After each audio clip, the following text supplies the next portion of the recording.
Hi hi hi ఇవాళ మేము సమోసా చేస్తున్నాం. ఫస్ట్ సాల్ట్ వేసుకొని మైదా పిండి గోధుమ పిండి తీసుకొని గ్లాస్ వేసుకొని గోరువెచ్చటి ఆయిల్ పోసి కలపాలి. కాసేపు అయినాక వాటర్ వేసి కలుపుకొని అందులో మళ్ళీ వాటర్ వేసి గట్టిగా అయ్యేలా చేయాలి.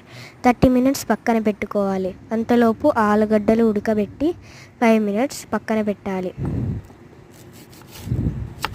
తర్వాత ఆనియన్ తీసుకొని కట్ చేసుకోవాలి చిన్న చిన్న ముక్కలుగా. తర్వాత మిర్చి తీసుకోవాలి.